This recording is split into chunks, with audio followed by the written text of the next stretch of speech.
Luzon, Visayas at Mindanao. Grabe! Sa coffee, yung mga tao dito sa Cuneta Astrodome, nagwawala! Sobrang dami po ng Astrodome para sa proclamation rally ng Alyansa.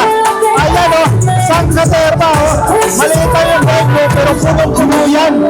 Grabe ka-coffee, magiging benta. Halos hindi mo na mahulog ang karayo sa napakarami po ng pumunta dito sa Cuneta Astrodome. Punong-puno po yan ka-coffee. Kaya, what's up Metro Manila? Ako, sigurado ka-coffee, Alyansa na yan.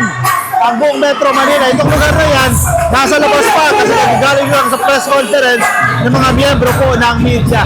Grabing daming tao dito ka-coffee. Cuneta Astrodome po yan. Ganyang kainit yung pagtanggap ng mga taga Metro Manila para sa mga kandidato po ng Alyansa. Pakinggan natin yung speech ng Presidente ngayong araw dito po yan sa Cuneta Astrodome. Si Andoy, ano ang sigaw? 12! 12! 12!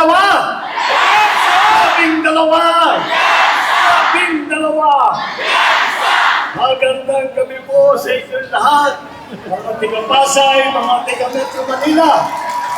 Dito po tayo, marami na nagagaling po sa iba't ibang lugar. At sinupo po tayo at makakapapawarasin yung speech ko. Tayo pagbigyan niyo po ako at pinipilang ko lang yung aming mga kandidato dahil tinitiyak ko na kumpleto at wala pang napasabugan ng Granada. Kaya naman wala po kayo naririnig ng problem. Yan na po ang kaibahan ng Alyansa sa lahat ng mga ibang tumatakbo dito sa panahon nito.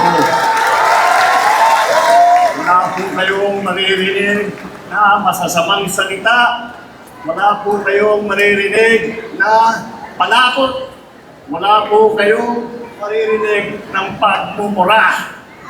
Dahil po, nakita nyo naman pala, nakita nyo naman po, narinig nyo po ang programa ng ating mga kandidato.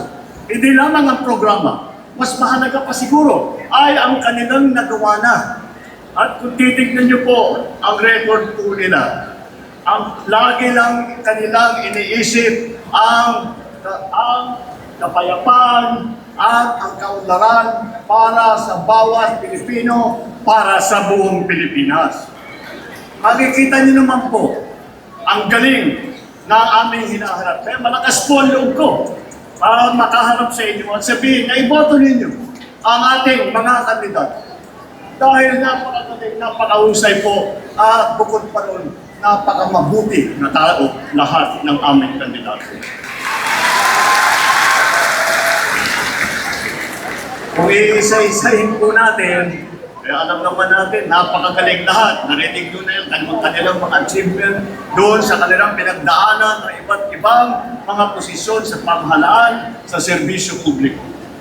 At pag pinagsama-sama natin, lahat po na ito, ang napakagaling, ay ako, talaga naman, nakakagulat at nakakatuwa na makita na meron tayo mga nagsiservisyo sa publiko na ganito ang pagmamahal sa taong bayan, ganito ang pag-aalala sa taong bayan, ganito ang pagbibigay ng tulong sa bawat Pilipino.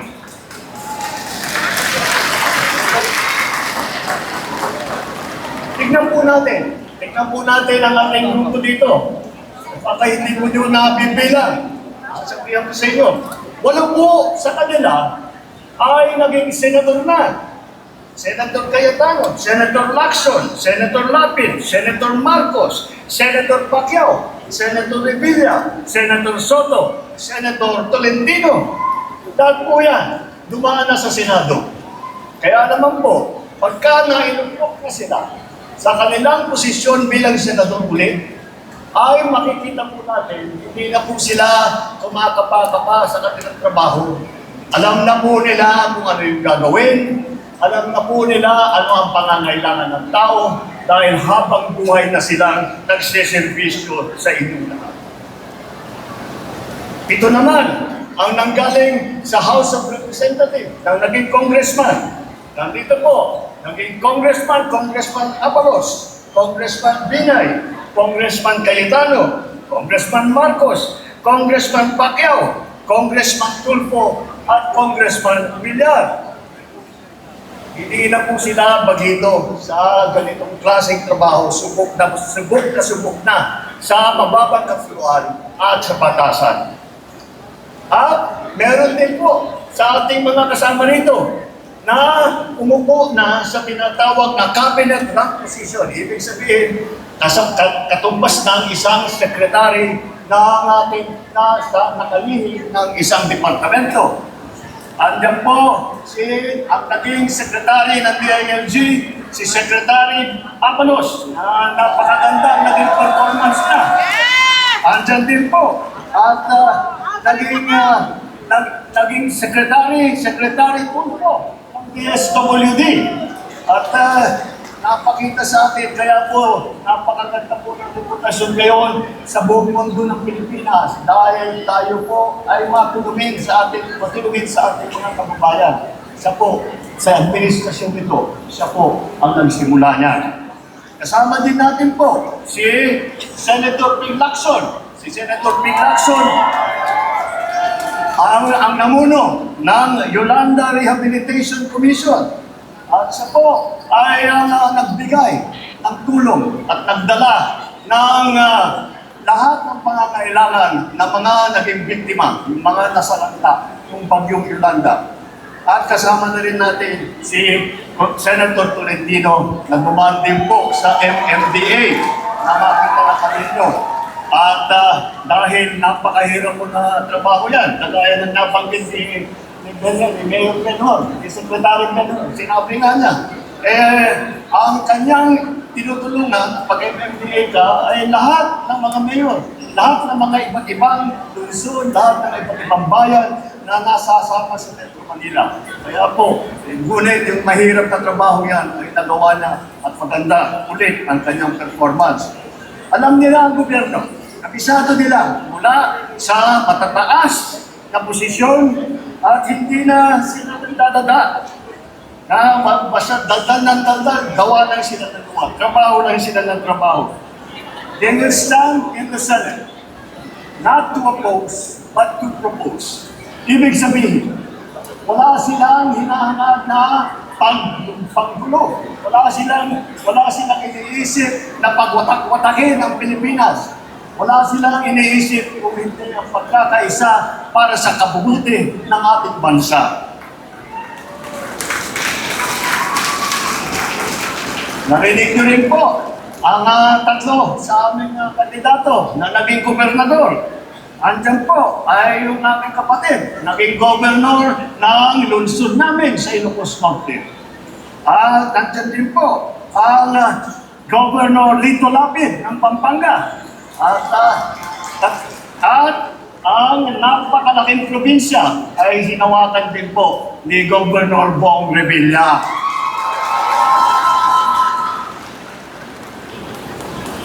Meron din po tayo mga mayor ng mga malalaking lungsod. Andyan din si Mayor Abalos dati ng Mandaluyong kung saan nakatanggap ng karami-rami na pagkakilala sa magandang pangyayari sa Mandaluyong. Andyan naman si Mayor Abby Binay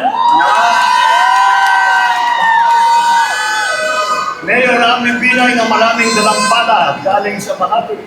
At siya po ay gumawa ng Makati, yung pinakamayaman na lungsod sa buong Pilipinas.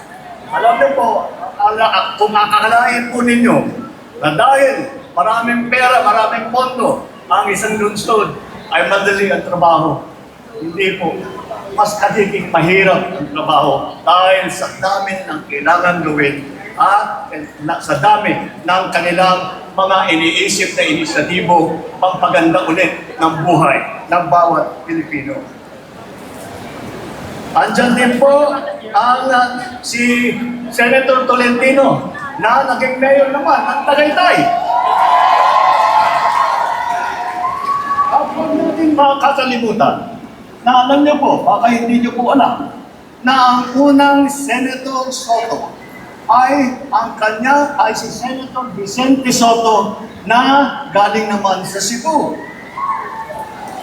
At hindi lamang yun, si Senator Soto rin ay dumaan din sa LGU, dumaan din sa local government. Ay Vice Mayor naman siya ng Quezon City.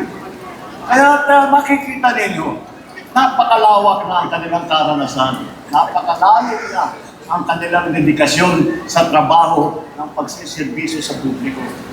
Eh kundi, hindi po natin kinakalimutan ang ating mga kababaihan. Dahil apat po sa ating mga kandidato, apat po sa kanila ay babae. Hindi naman po na pangkaraniwan ng babae. Matagal ko na pong kilala silang lahat. Ang titibay nitong mga ito, akala mo sa tapat nila parang mga sundalo. Kaya maaasahan ninyo na ipagtatanggol nila ang karapatan ng mga kababaihan at maririnig ang boses ng kababaihan sa Senado. Kung sa pambabatas naman, apat po sa kanila ay abogado. Ang abogado po, nandito si Benhur Abalos, si Abby Binay, si Pia Cayetano, si Tom Tolentino. Puro po magagaling na abogado, sanay na sanay simulan ng magagandang batas na hindi na kailangan pag-aralan ang mga bagong pangangailangan, ngunit alam na nila dahil nasubukan na nila at nadaanan na nila. At ang problema lamang, pagka sa mga pagsama-sama ng mga abogado, alam mo na, magkasama po na lahat yan. At laging magandang usapan. Hanggang napunta ang usapan na nagtatalo sila kung sino yung pinakamagaling na abogado. Yun lang naman ang problema. At sa panggagaling sa iba't ibang lugar ng Pilipinas, tignan po natin kung saan sila po nanggaling. Unahin po natin, si Senator Manny Pacquiao ng Bukidnon, Sarangani at Jensan. At si Senator po naman na Dabawenyo ay siya'y lumaki sa Davao Oriental at sa Sulu, kung saan na-destino ang kanyang ama na naging bayani ng Pilipinas. Ang nanay naman namin ni Aimee ay, alam niyo naman siguro, si Imelda, 100% waray po. At alam natin, baka hindi niyo po nalalaman na ang mga ninuno ni Camille Villar, sila po ay nanggaling sa Iloilo. Mga Iloilo po. Mga kababayan, malinaw po sa kanilang pagtalumpati at sa kanilang mga pinapanalangin para sa ating bansa na kung ano ang direksyon ng alyansa. Ito ay ang kauntaran. Hindi pag-aaway-away, hindi ang pag-aapil. Ang kailangan po natin ay magunlad. Hindi po nananakot at hindi nagsisisigaw. At ang kailangan po natin ay solusyon. Hindi po ang mga maiinit at maanghang na salita na wala namang kinalaman at wala namang kabuluhan. Ang mga kandidato ng alyansa ay kasama natin sa pagtataguyod ng interes ng kapakanan ng bawat Pilipino. Ipaglalaban natin ang ating soberanyo at karapatan sa pamamagitan ng diplomasya at dignidad. Hindi natin isusuko ni isang pulgada ng ating teritoryo at hindi tayo kailangan sumunod sa kahit na sinong mga dayuhan na kahit na pagpagiging nila. Tayo po ay may ganap na karapatan at dapat makinabang sa yaman ng ating sariling bayan. Sa laban kontra naman sa krimen at droga, hindi natin kailangan tumaan sa madugong solusyon. Wala kaming paniniwala na ang solusyon ay kailangan pumatay ng libong-libong Pilipino. May tamang paraan para tiyakin ang kapayapaan at kaayusan. At yun ay sa pamamagitan ng mga maayos na batas epektibong pagpapatupad ng mga malalakas na suporta sa ating mga pulis at lokal na pamahalaan. Sa ekonomiya naman at sa trabaho, hindi natin kailangan umasa sa iligal na mga industriya tulad ng pogo na naging pugad ng krimen at karahasan. Ang solusyon po ay tunay na trabaho, disenteng sweldo at suporta sa maliliit at sa mga nangangailangan. Kaya tayo na, pagkaisa muli tayo kagaya ng ating ginagawa kapag tayo'y nakaharap sa krisis, pagkaisa po tayo at sabay-sabay natin tulungan, suportahan at iboto ang alyansa para sa bagong Pilipinas.